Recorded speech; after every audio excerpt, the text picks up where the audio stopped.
crafty friends, it's Jess from jesscrafts.com, and today I'm going to share a review and a tutorial with you. I am sharing the Amazapens, which are available on Amazon, and they are a gel ink pen.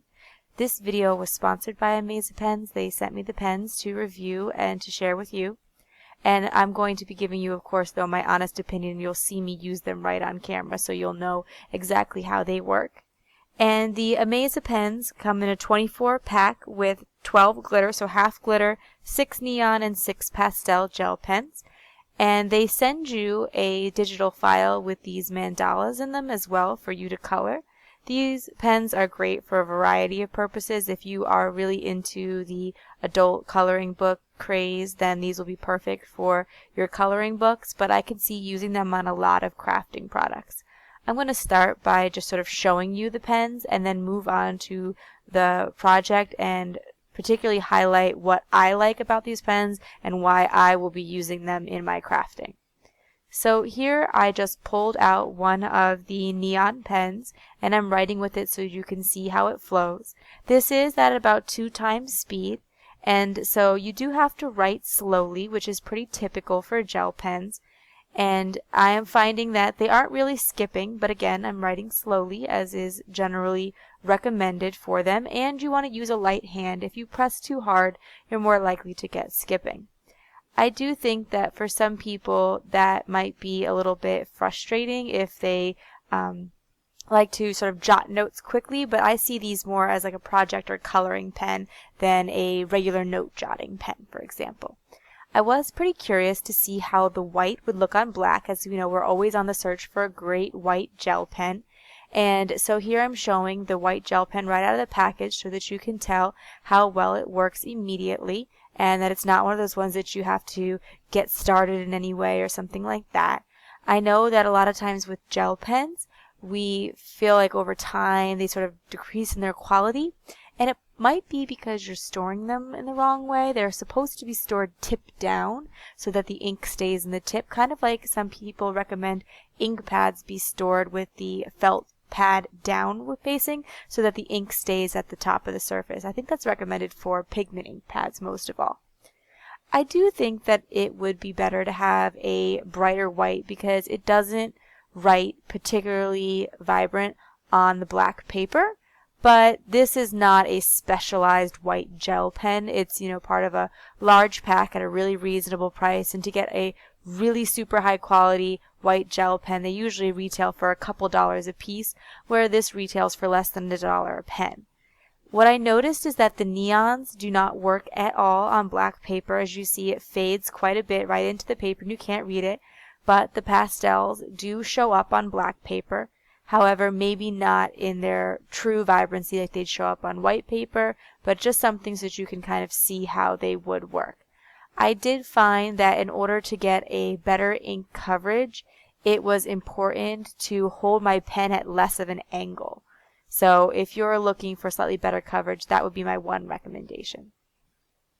Now for today's video, I'm going to focus on the glitter pens because when I started using these Amazapens, what really got me was the glitter, because I have paid for very expensive glitter pens, such as the Wink of Stella pens, that have given me less good coverage and less glitter than these pens. And I was really, really impressed with how glittery and shimmery these pens are, and I will be using them on my holiday cards, and I will be using them in place of Wink of Stella in some situations. Now they don't have a clear, and Wink of Stella has a clear, but I have used the red Wink of Stella and found that it did not work as well.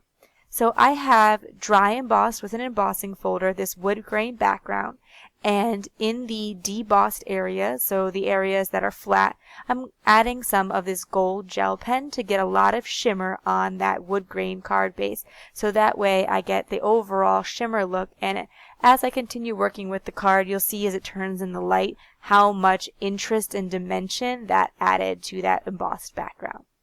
I'm working with the Making Frosty Friends stamp set from Lawn Fawn and building a little snowman here.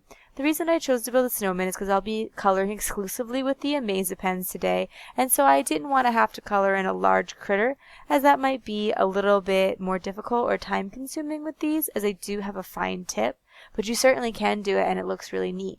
However, I want to focus on some of the details here, like the hat and scarf. And what's nice about the Making Frosty Friends, it's sort of like a build an image, and so I can choose to add the buttons or other details or like the little heart on them or keep them off. It's up to you. So that's a fun set from Lawn Fawn. And I have the die cut, so I've cut out the snowman shape as well as the hats and scarves. I'm going to be coloring with the glitter pens and adding an overall shimmer everywhere. Like I said, the gel pens are excellent for a variety of surfaces and purposes, but they do take a little bit of time to cover a surface because they have a 0.8 to 1 millimeter tip, which is not very wide, and so right now it's about 3 times the actual speed of my coloring, and so it does take a little bit more time to color things. I imagine that it would be particularly good for the adult coloring books because in those times you're really just trying to relax and enjoy the coloring and take your time, whereas with card making I do find myself in a rush sometimes.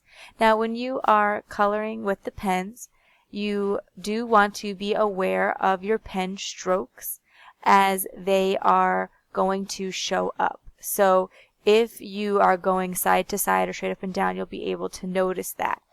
And it's not a big deal, but you just might want to keep that in mind if you like all of your pen strokes going the same way, to think about that as you color. It kind of reminds me of colored pencil in that way, where you can really see the strokes, whereas with like Copic markers, those strokes sort of disappear.